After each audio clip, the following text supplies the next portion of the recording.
everybody. It's Dr. Cheryl Bryant Bruce, MD, the Celebrity Doc, and you are here on Chatters That Matter. Let's talk about it.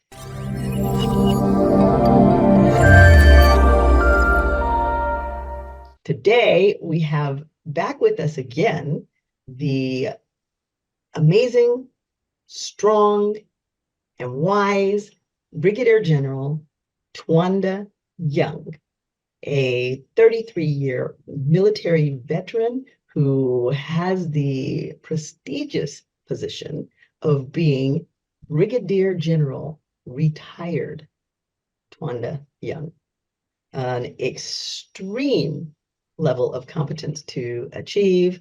Only 1% of the people in the Army ever reach that, and they're generally not female. She has had an illustrious career, has been decorated, and has also received the Presidential Lifetime Achievement Award. Welcome, Brigadier General Twanda Young. It is great to be back with you again. Thank you so much for giving me an opportunity to come back and share more value. Excellent. I absolutely loved the last episode that we did together. And so bringing you back for this episode, I'm trying to find the name of it that we gave it because I was being kind of cute. So I like this title. And the title of this show is Brigadier General Twanda Young, PTSD, MST, Women in Leadership, 1,000 Tiny Paper Cuts. So we are going to talk about what it is to be at the top of your game as a leader when you are female and the types of things that we go through, because a lot of times these are things that we all hold in because we're not allowed to share those experiences. And even if we do share those experiences, we're often shamed or we are told that those experiences are not real. And we carry that baggage and hence that trauma. So as someone who has gone 33 years in one of the most difficult places for a woman to be, and as someone who has been the head of human resources and obviously has had to deal with women who have had experiences that may not have been so pleasant, I feel like you are probably the go-to expert to discuss this with. I have a lot of knowledge to share for sure. And I'll take on the expert title in the experiences I've had. I've gotten the tiny cuts to show it. Absolutely. So let's talk about those tiny cuts, because those tiny cuts actually start before women enter into leadership positions, because from the time that we're born, they're basically telling us that we are not meant to be leaders. It's a man's world and the men lead. Let's talk about who you were as a child that brought you up these ranks, and what are some of the things you had to go through? Being one of seven, and I am the youngest, there was a lot of expectations on what would happen with my life. People living through me to go after their goals and aspirations because they didn't meet them themselves. I'm pretty sure many of your audience can kind of relate to that. And going through that, being the daughter of a pastor and a deacon in a very affluent African-American setting, put on the pressure of perfectionism, that it had to be perfect. I couldn't go out and go to the parties like my friends did. I couldn't, I went to my first movie.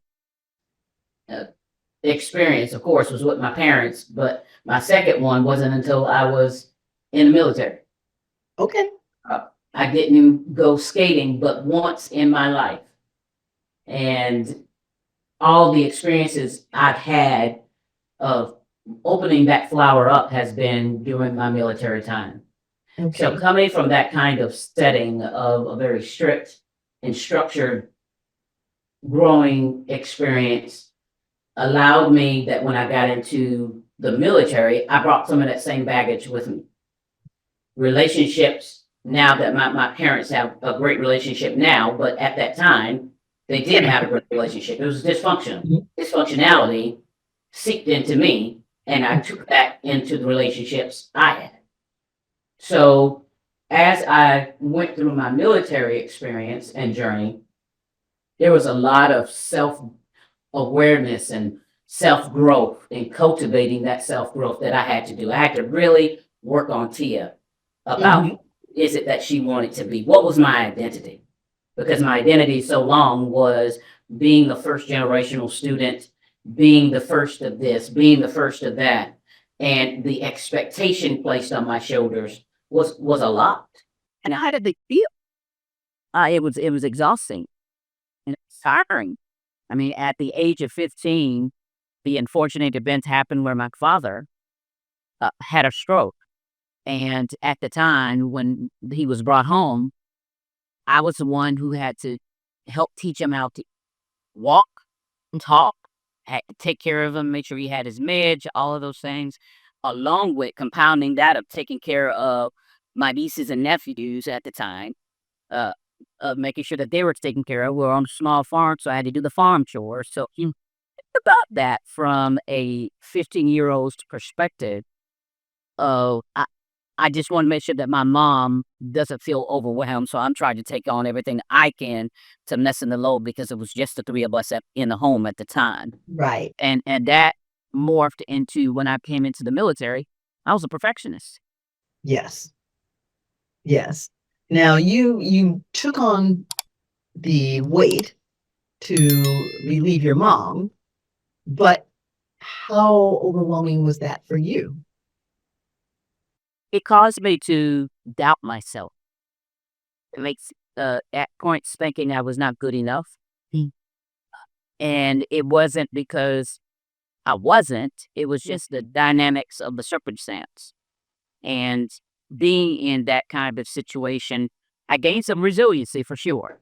Oh, absolutely. And I learned to turn to, and your audience are going to chuckle out of this. I learned and turned to my pigs that we were raising on the farm. I had Buster Ray Jr., who met Buster Ray married May Alice, and then they had Buster Ray Jr. And I found solace in going out when I had to feed them. They're who I spoke to. Yes. Shared my frustrations and my concerns and my anger, all of that poured out on my animals. And for a long time, I collected pigs Okay. because that was just a comfort thing for me. Right. And do You you? still collect little pig? No, I don't. My husband was like, "Hey, we gotta give her all these pigs. It's too many pigs. Come on now, come on." So no, I've grown past that. That's back to that growth in yourself, awareness and leadership of understanding who you are and learning your coming into your own identity, I would say. Yes. So I got rid of them. I was probably 20 years into the military before I got rid of them. Okay. All right. So it took you that long to work through all of that trauma. Yes, I had a lot of baggage to work. Hmm. Did you feel supported other than by the piglets? Did you feel supported? There are times, for the most part, yes, but there are times that I realized that this was part of my journey. I had to go in some spaces alone, and that others couldn't go there with me. Yeah. I had to walk that bridge myself and be able to get to the other side. But they were encouragers, great encouragers. That my husband, as you know, my siblings were encouragers, friends that I had connected with, fellow colleagues that I felt close with and had a connection with, who understood my story, helped me with getting through that trauma and working my way out of it. And then by doing that, I'm now able to sit here and talk to you about it to then share the triumphs, challenges, but triumphs of that you can get on the other side. But it Right. takes the willingness to do so. Right. Now you had friends and supporters, your siblings, your husband, but at the time that you were working through it, how much of it were you willing to share? And how much did you internalize? Because as a perfectionist, you didn't want to show that weakness or imperfection. So I internalized a lot. Mm-hmm. I made things where I always came out on top as if I was perfect. You would ask me, what's wrong? You seem a little off to you. Nope, nope. I must have eaten something that's just not settling with my stomach. It was never where I was going to allow you to see me in my weakness. Because that to me was a shortcoming and one I could not afford because I was supposed to be the strength, right? 50 years old for my family. I was supposed to make sure that my mom was taken care of. My dad learned how to walk and learn how to talk. My dad I recall he had bail my mom gave him, to rain whenever he needed help. And one day was just it. I was there. I had it. Now you ring that bell one more time, okay. And he did. And I told him in my anger, I said, well, if you want water, get up and get your own water. And believe it or not, in that moment, he got up, took him about 30 minutes, but he walked from the bedroom to the kitchen and got his own water. And then things started to change where he started doing things more for himself. So that was a revelatory moment for him, but it was a moment that I felt so deflated that I was responding to my dad, the one that had been the breadwinner who had was taking care of me, that the roles were reversed. How could I? And not understanding I was a child Yes. put into an adult situation.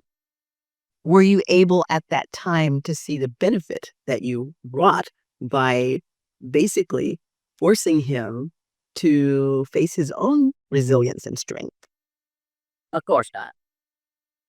It was where I just felt that I had disrespected my dad and my mom and the values and morals they had brought me up on, and I just, threw them to the side. And how could I? I was a worst daughter. I couldn't do anything right in my mind. I tried hard. All of those negative connotations that you could think of, I felt those emotions because I was taught out to respect my parents. Mm-hmm.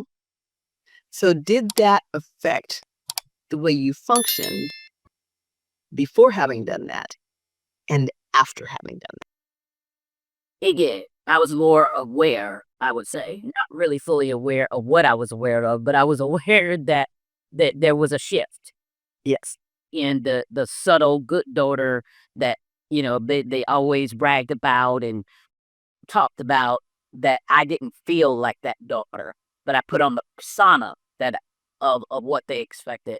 But it taught me that I have a limit. There's a limit. Yes. And And for you having that limit, that felt like a failure.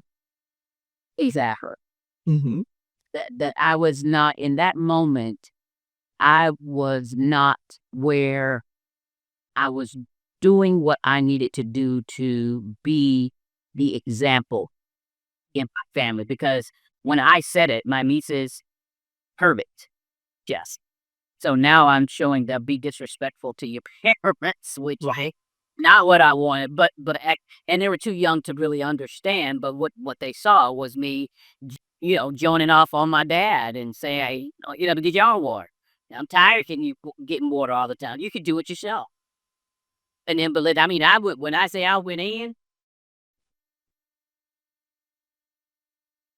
and then pause. Wow, it was out there. It was out there. So, but And it was so much bottled up, pent up emotion for even adults in the caretaker role.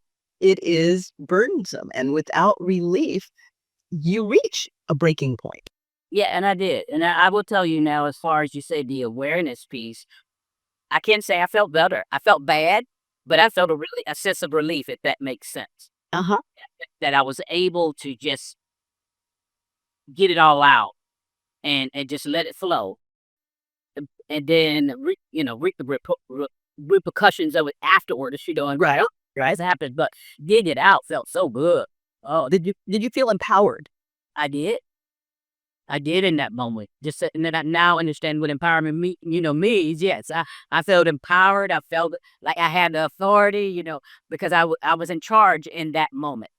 Where in my life growing up as a strict family, I was in charge of anything other than what be the child. So in that moment, as my mom would say, I felt my wheeze.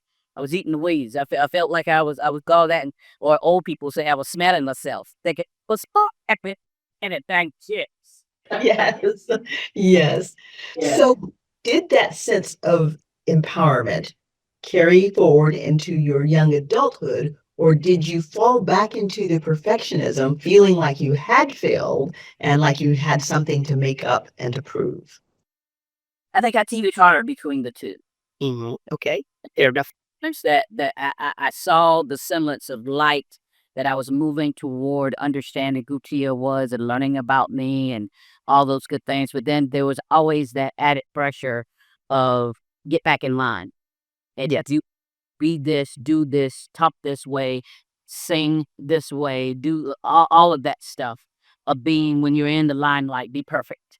Mhm. No blemishes, no flaws, nothing that can tarnish the name of the family was my concern. And so carrying the weight of that perfection and the weight of being untarnishable, did you at any point in time feel like you were fragile or breaking? I probably was, but I can't say honestly that in that moment that was at top of mind for me. Mm-hmm. I felt weak in areas, so that could correlate, if you will, to what you're asking. I felt as if I did not have control. Mhm. One, because I was a child. Yes. Two, I'm being fed and clothed. I can't take care of myself at that point. Right. And I felt beholding, Mhm. and that beholding turned into being more focused on being perfect. Okay.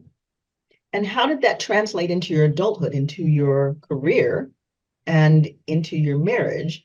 And what were the tiny cuts that continued in adulthood that we all deal with?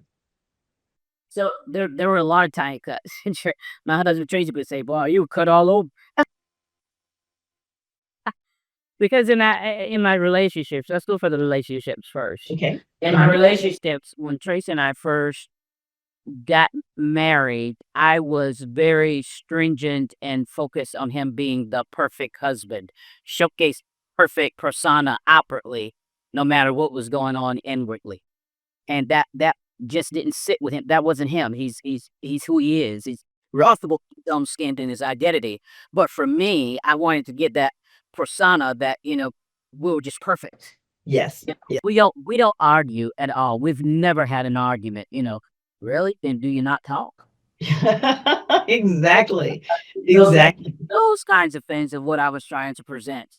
And that went into the professionalism of my career was I held everyone at a certain standard. And in my relationships, I held Tracy at a certain standard. Right. If you didn't meet, these gates. Now, I'm not saying having the standard is wrong or bad. Right. That's a good thing. I teach and continue to teach my kids. My two heartbeats have standards. Yes. Absolutely. It someone should understand your value and respect your value, and don't let yourself be trampled on. But I held such a high standard that I wasn't even meeting the standard. How could someone else meet the standard? Did that standard carry over onto your kids? It did. Mm. At the young level, when they were between the ages of 5 and 10, it did. Where I expected them to be perfect. You don't go into church and you run around, while you sit here and be quiet. And you've gone to the bathroom once. That's all we're going. That's it. Well, I child can't tell about their bowels. They gotta go. They gotta go. They're the children. But I held them to a standard that, again, a standard I, as an adult, was not meeting, and the same standard that I was held to as a child. I always imparted that and put that over them, that cloud over them to be. And it wasn't until as, in my professional careers where I almost lost my job. Okay. Those And I had a team, great team, but my team probably was miserable. Well, I won't say probably. They were miserable working up under me. Because I expected excellence in everything that they did. There was no room for error, kind of like that zero defect route kind of mentality. Yeah, what is just, it's not realistic in setting of when you're leading and learning and developing. Not helping and challenges, yes. So I expected them to actually do this particular task, and we felt short of mission. And I was berating them about missing the mission and not doing what they were supposed to be doing and XYZ.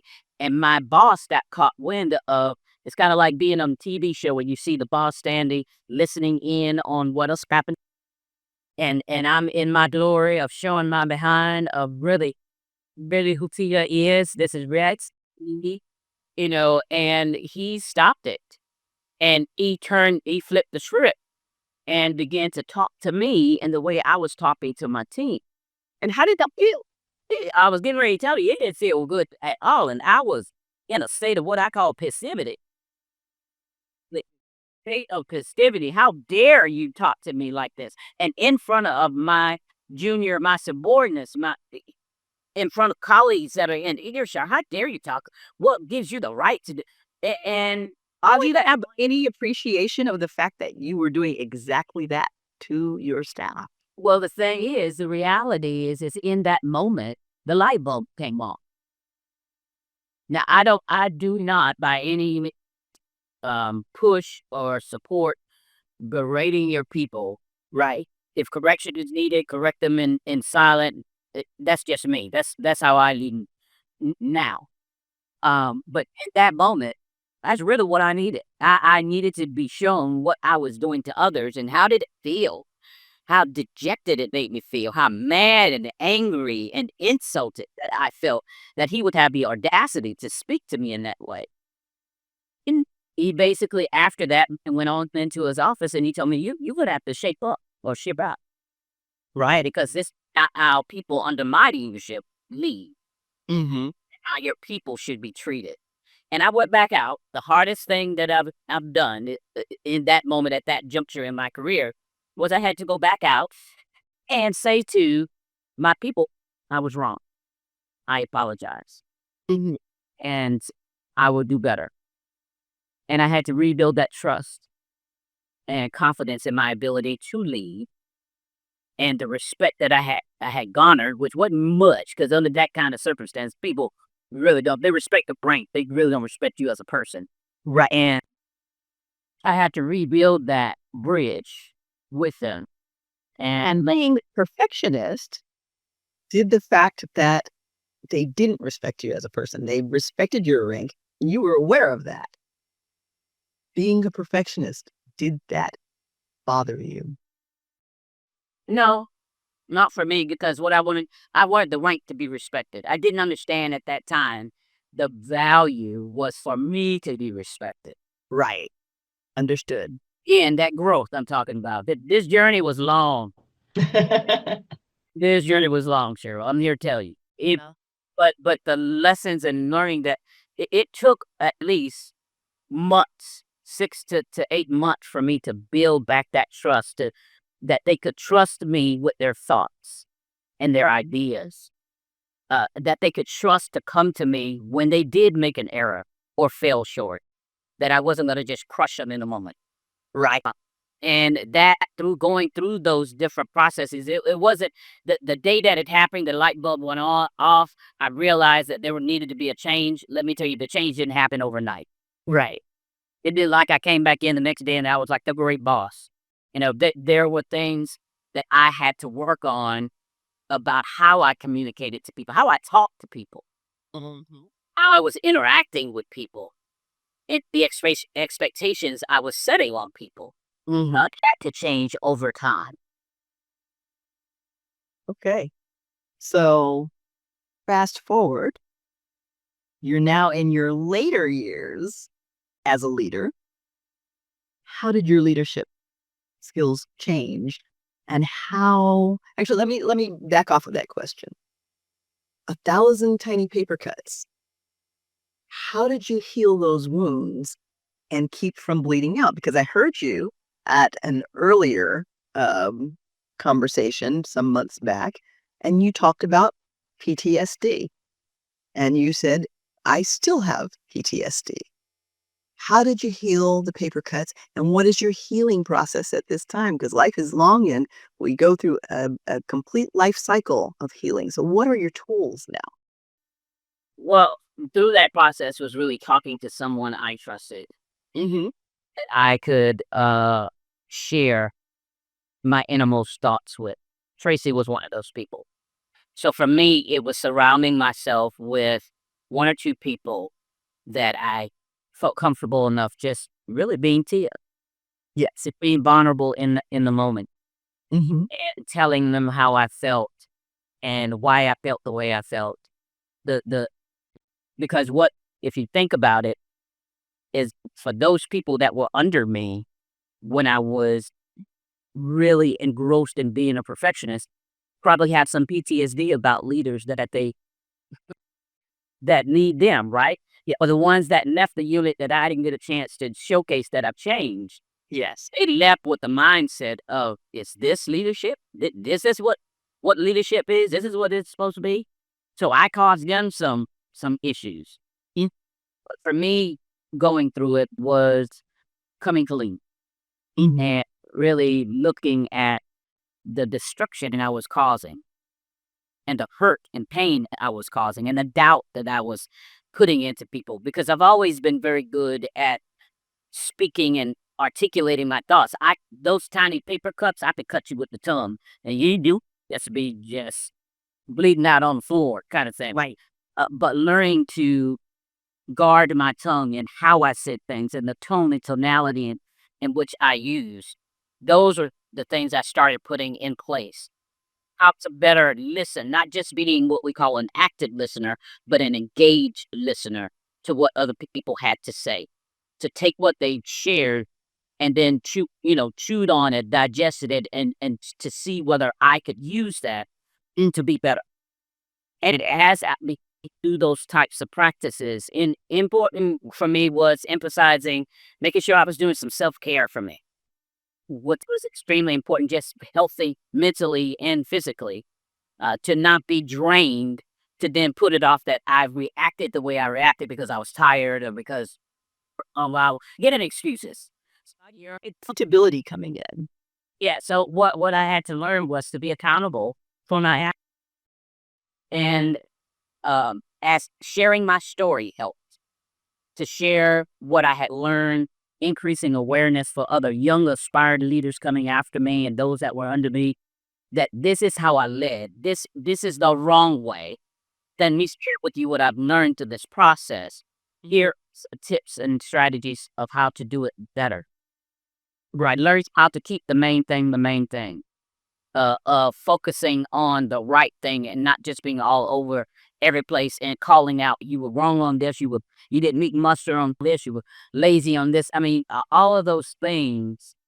Yeah, I could write a whole book on it. I wrote a chapter in an anthology, That's Me Expose Leading Ladies, Volume 1 anthology, and my chapter is about perfectionism being the shadow killer of leadership excellence. And that's what it was doing. Yeah, I was feeling my strength of being the strongest leader I could be. Right. Absolutely. And it was not only killing your strength, but it was killing the strength of the others around you. Oh yes. So you, while you were receiving 1,000 tiny paper cuts, you were doling out some gashes. For sure. I was swaying the sword. There was nothing about fostering strong cohesion, building relationships, promoting effective communication. Or it was what I said was the law. Mm-hmm. Did not meet that muster, then I was very vigilant in making sure that you understand where your shortfalls fell. Mm-hmm. So I wasn't about seeding into your growth. I wasn't doing all of the things that leaders should be doing to help help you, encourage you, to motivate you to be better at your craft. I wasn't doing any of that. If anything, I was tearing it all down. Again, back to giving you that self-doubt that you couldn't, where I'm supposed to be one of your biggest champions. It was, what was that doing for you? In some ways, it was feeding the perfectionism disease that I had in my mind. It was speaking that I was here and they were there. So of course, because I had the rank, the right at the position, Right. I know. So you need to bow down and do as I say, not as I do. Well, I've learned in my later years of leadership and having the grace and honor to lead, that not to tell your soldiers to do as you say, but tell your soldiers to do as you do, meaning that you're willing to roll up your sleeves and get in the trenches with them and do for the entire organization to be successful. Hmm. And do you feel like you're a much more effective leader at this point in time now that you've taken a little bit of the vinegar out? Oh, most assuredly. I'd recognize those little warning signs when they start creeping up again. You know, another point in my career where it crept up, felt I dealt with it. I was on my way to, to a healthy recovery, and then I had a relapse. Okay. And I was in a meeting, again, in a senior leadership position in a meeting, and I was talking to the unit and telling the unit whatever I was telling them at the time. And I said something to the effect that, I'm the head one in charge. Hmm. And the conversation went on as I shared it. You didn't walk away from, and this was my first introduction to this unit as their leader. Okay. All right, as a global, all of them in one space. And I wanted them, the idea was for them, or the goal was for them to walk away, excited about being in the unit, happy about me being their leader, and, knew that I had, the leadership acumen to do my job and to cover the six and do all those great things. And they left distraught, Hmm. scared, frightened, concerned about being under my leadership. And I was in my office that next day, and I had the IG, the Equal Opportunity Officer, and the sharp sexual harassment officer come into my office. And I'm thinking, okay, you're coming to meet me or for me to, solve a problem, because I'm good at solving problems. So you're coming for my assistance, right? I'm full of myself. Hey, your man's big impression. Look, I had a facade down pat. You could not beat me. I could have won an award for my acting in that vein. But they came to my office and they said to me, "Hey, man, we just come in to talk to you." And I was like, "Okay, so what problem you got? What I need to solve?" They said, "No, we came in to share with you and help you solve the problem that you have." So my arrogance, I'm like, "Come to me. What you talking about? I'm, I'm a commander. If you, I solve your problems, not the other way around. I tell you what you do to go solve the problem." And they told me about that engagement that I had and how the team walked away from that. And I realized, there it is again. That little state called perfectionism coming back in, peeking back in. So I had to do again that shopping thing of revealing myself. I went home, of course, still in my own arrogance for that time. And I told Tracy, I said, "Look, this just happened. But they don't understand." And he always told me, survey yourself first, look in the mirror. And then if you don't have anything to survey, then okay, you need to work the plan to go forward. But when I looked in that mirror, I was like, gosh darn it, I'm going back down the same road again. But it was different that I wasn't berated or belittled in front of people, but they had to wake me up with a shocker of, you about to have some issues in your career again, right? Not do A, B, and C. So I called over and it came back the next day, and I wrote a long email expressing my apology, what my job was, and that I would do better to lead them the way that they should be led, and that I was honored to be a part of the team. Right. I understood I didn't make the team, we made the team. Right. So that's powerful. That is powerful. And I mean, it indicates substantial growth And you're telling a tale of growth and relapse and 2 steps forward and a slide back, a step forward and 3 slides back and then 4 steps forward. But the motion was always forward. Yes. Which for me was, I think that those experiences fed into the identity of who I was as Brigadier General Twanda Young and who I am as Tia Young.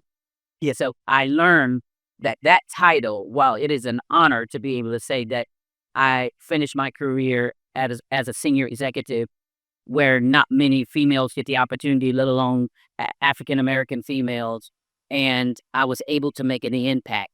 But to make that impact, I had to learn some hard, core, concrete lessons along the way to be mindful of how I was interacting and approaching people, to be more sensitive, be more compassionate. And again, back to that thing that's key for me, to get respect to individuals Yes.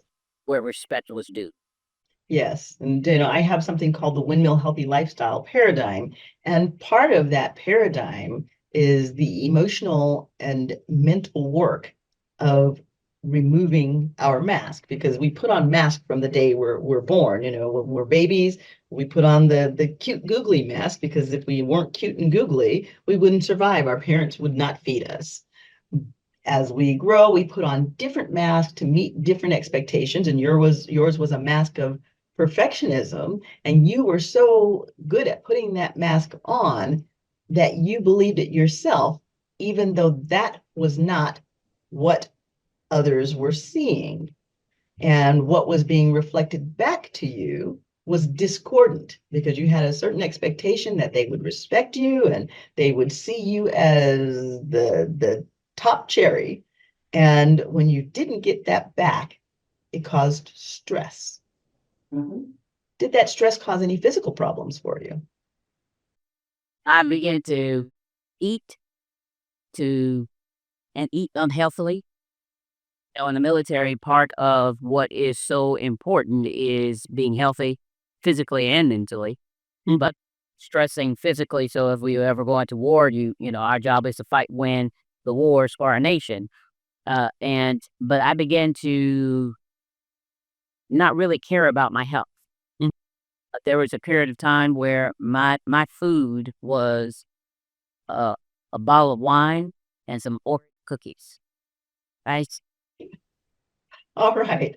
That was my meal for like How much 2 weight did you gain on that diet? It let's just say, I was peaked. Okay. A little rotund. Plump, I was plump. But my mental capacity was impacted because I wasn't eating well. Yeah, right. I wasn't taking care of myself the way I needed to, so I couldn't be Johnny on the spot and give out good quality substance guidance, because my thought process wasn't there. Right. Solve problems, make informed decisions. I did it, but I wasn't at the best in my game. Right, right. Now, I'm going to turn the direction a little bit, because as a female in the military, one of the things that a huge majority of the women confront is military sexual trauma. Mhm. Did you experience that? And how did you experience it? I didn't experience the sexual trauma. I experienced the sexual harassment. Mm-hmm. And in that of going through that mental anguish and strain, that if I report the havoc and the change that it's going to cause, am I better just keeping my mouth closed? Right, isn't the bride? I'm going to leave this unit here soon. Just let it go. And the answer is no. For those who are thinking that, the answer is no. Address it, because if you don't, then you're allowing that person to continue doing that to others who may not have the semblance of resiliency that you have. I did not let it beat me down so where I could not perform. I could not do my job, that I was at the brink of suicide. There were Mhm. other things that caused me to be at the brink of suicide throughout my career. That, like, it wasn't that particular one, but in that sexual harassment arena, it was where I had to learn how to stand flat-footed in my own value. And say the chips are going to fall or they're going to fall, but what I'm not going to do is allow you the ability to do this to somebody else that's weaker than I am. Yeah. So I felt for me, it was I had to call it out and just take the repercussions of what were going to happen. And to my surprise, I got the support I needed from my leadership. Perfect. But Perfect. there were Some early on in my career that I didn't get that support. I had someone that I thought was going to be a mentor for me call me into the office to, I'm all excited, got my little portfolio and everything to talk about, my aspirations, what I want to do in my career. And then I get in there and that's not what we're talking about. Talk about when we can go to dinner. Right. Talking about what size do I wear? What does that have to do with mentorship? So I had to enough knowledge to know, well, you're not my mentor. Won't be coming back to your office no more. Right. Good for you. So, but confronting it, and it's not easy to confront.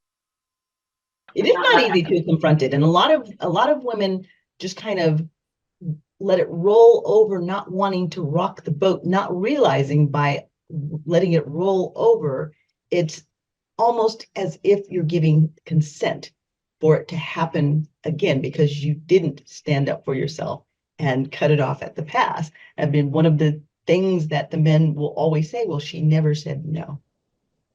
Yeah. And I will tell you, those men that do that sexually harass women are weak. Yes. They have no sense of identity. And I don't even buy the story of childhood woes that you may have gone through because how you treat people is a choice. Absolutely. Absolutely. Because we see people who have gone through some of the most horrific of things. I met 3 youngsters from Rwanda who were child soldiers. And they gave stories of just horrors. But these 3 young people were so positive. They had such a positive outlook on life and such goals and dreams that you would have thought that to have been beat down in that way, mentally, physically, sexually, they wouldn't have been able to stand. And yet not only were they standing, they were rising. That's a beautiful story. So I encourage still to this day to soldiers that and military members that I talk to, and even those in the civilian sector, as I do executive coaching and training, is that your voice matters. Let it be heard when it needs to be heard. And in those instances when you are faced with people that feel that they have the right to do what they want to do to you, with you having no say-so, make sure that you call them out on Front Street. Because they gain their strength behind the shield of feeling like they're empowered. Yes. You look that way, they're vulnerable, like a kid. Absolutely. And with that being said, I think that is a great place for us to wrap this episode because I want to be mindful of your time. And there were some things that you said when you talked about coming to the brink of suicide that I would like to explore further, but I would like to have the appropriate time to explore those things and to leave the audience with solutions to those feelings, because I think that is a huge one, particularly in this day and time when there's so much despair. So I would definitely like to bring you back to hear some of the tools that you used to get past that and to be in this space of such positivity and just sharing so much wisdom, strength, and tips for resilience. I'd love to come back and I'd love to share. Absolutely. Absolutely. Well, we thank you so much for your transparency, your honesty, and for trusting me enough for us to take this journey together. And you're always welcome on our stage. Thank you. I'd love to come back. All right. Well, you will definitely be back. So you have been listening to Chatters That Matter. Let's talk about it. I am your show host, Dr. Cheryl Bryant Bruce, MD, the Celebrity Doc, and you have been listening to a picture of strength and resilience, the amazing Brigadier General Twanda Young. And again, we will be bringing her back. Brigadier Young, can you tell our audience where they can reach out to you, because you have training programs, you have a book. I want to have you share all of that with them so that they can access those resources that you present.